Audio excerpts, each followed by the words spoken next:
we can do the origin story now because we're allowed to because we're at the other end. Yeah. You were both 8 when you met for the first time. That's right. School, playground. Tell us more about that, Charlie. First time we met, we moved to a housing scheme in Glasgow, and your mum sent you out to play, and I was out playing on top of a kind of a sand heap, and Jim came over and said, "Can I play with you?" And I said, "All right then." Not should we form a rock and roll band and take on the world? No. He was the king of the castle. It was, I mean, they were still building the scheme. So, when the workmen, there was a mound of cement and a mound of sand. And Charlie was top of the castle. And, for my childhood, as I'm sure for your childhood as well, there was that ever-present smell, wasn't there? We used to call it the knocky down smell because they used to knock down so many estates. And you don't get that smell anymore.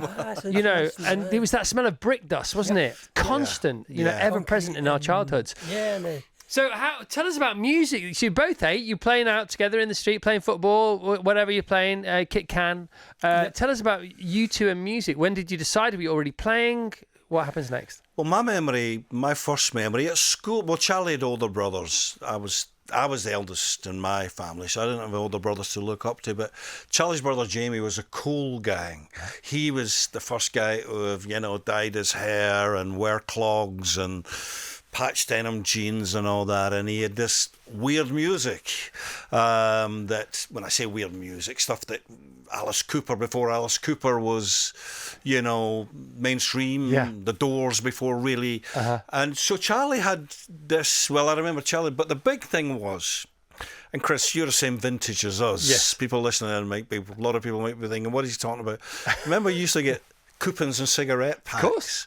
Well, Charlie's mum got him his first guitar with embassy coupons. It was, Well, thank God she did. Yeah, so was that because she wanted you to go down that road or because you already were? I wanted to play guitar, Chris, but we couldn't afford one. But so she managed to string enough coupons together. And Right, okay. What kind of guitar was it? Because I remember my first guitar. It was a cheese grater. I was going to say mine was a fingertip shredder. Absolutely. And, well, and the action same. on the fretboard was. Yep. I mean, there was a chasm, like a Grand Canyon-esque gap between the string and the neck. But the best thing about it was called a nymph. Right. Nice. Okay, so it didn't do what it says on the tin. No. Right. So you get the my mum bought me my first car. She couldn't afford it. My mum didn't believe in HP hire purchase, none of that kind of stuff, getting things on tick. But she went in debt to buy me my first car, and I will never forget it. It cost her 500 quid. A Mini. It was a Blaze Mini, VJA 879K. I'll never forget it. But thank God for mums, thank God for dads, aunties and uncles, being vessels for giving us inspiration. So that's where your car collection comes from. Yeah, absolutely. Always. And introducing cool into our lives. They did. And then spending money they don't have on things that they think we might want and benefit from. I mean, God bless these people. Well, the first demo we made, parents threw in with 100 quid, and we made the demo cassette. And I had a friend in a record shop at the time who said, this is what you do. You make a demo, you go down to London, I'll give you the addresses, and you just go in and hand your cassette and they'll listen to it. And of course, I hitchhiked down, because that's what you did then as well. I had the addresses of record companies. Of course, I couldn't get in the doors of any of them. But for some reason, you talk to the receptionists and all that. Well, maybe you'd like a cassette and stuff. By the time I hitched back home, it was probably about 2 weeks later, my mum said, and this never happens, Mum said, there's been a couple of people from record companies calling you. I said, you're joking. Yeah, I said, which record companies? Did you write it down? No, I was making your dad's tea. I said, what do you know? Was it EMI? Oh, it might have been.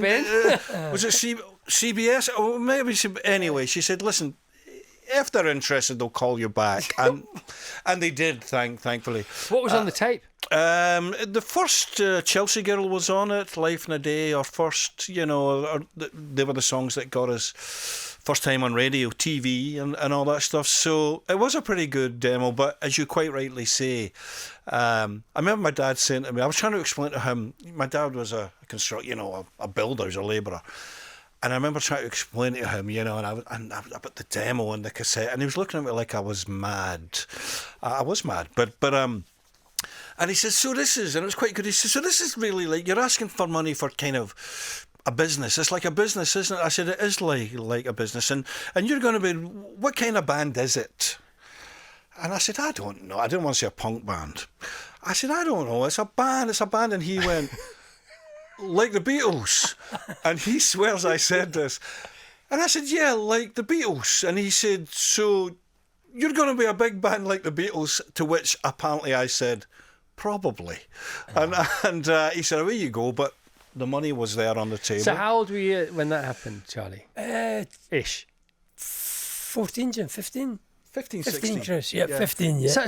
So obviously they're not fully formed. Well, they are fully formed, and they're much more sort of simple than the more sophisticated stuff later. But they were complete songs. Yeah. When did you know you were quite good at this, or did you ever? I mean, you must know now.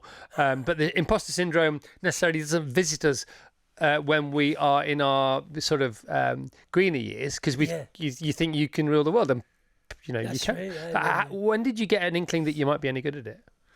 I got an inkling. I thought he would have a career, that's for sure. Because he just plugged in, and Charlie's still very creative. He had his pedals and his echoes and all that. And I thought, I better up my game. Right. So I thought that. But funny enough, Charlie and I went to the same school. And I guess we're going to get to this. We might be able to link to this. We went to the same school.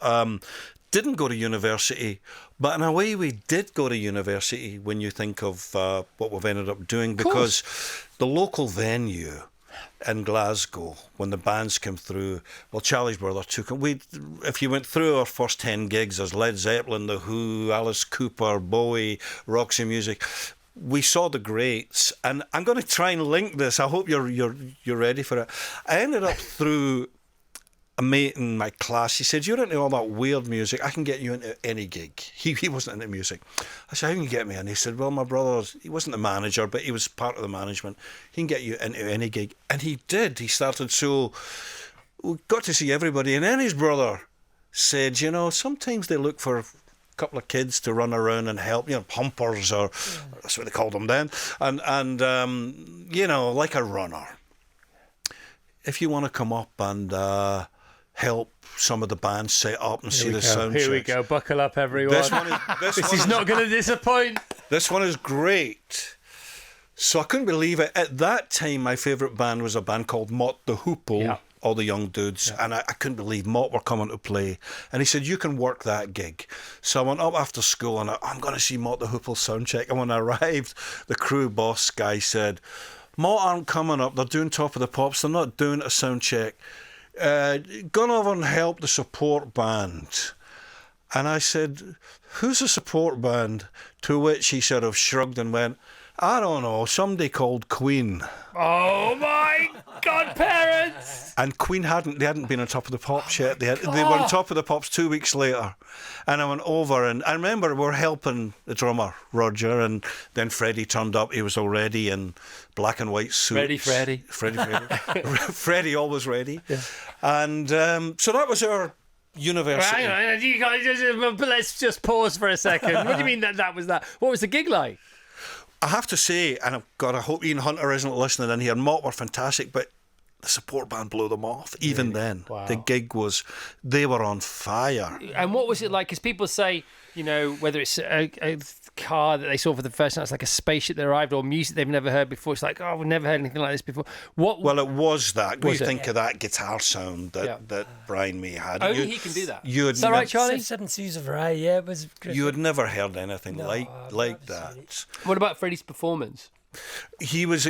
Well, the stage was so high, he wasn't quite in the crowd, but he had the place. Especially then, an unknown support band, especially in Glasgow. Oh, gosh. Usually it was... Wow. If you got disinterest, that would have been a good reaction. Oh, my goodness me. They went down a storm. Yeah, and it's interesting because you named some other big, clanking, legendary names there. But in many ways, Queen would have been the most different, I would imagine, from all of them, because you sort of knew what you were going to get with the other guys because they were already famous. That's right. I mean, it was from another planet. There was no prior reference to that sound and that sound. Because it's orchestral and it's operatic and classical and. The only other one I went up with, and the only other one went up and had never heard. Someone said, "You gig tomorrow night. You do it. Who is it? I don't know. It's Reggie music." And I said, Don't say Bob Marley. "Yes." No way! Marley played twice, and And you were getting paid to go and see these bands. we're getting paid, but we're getting to see and hang around and all that stuff.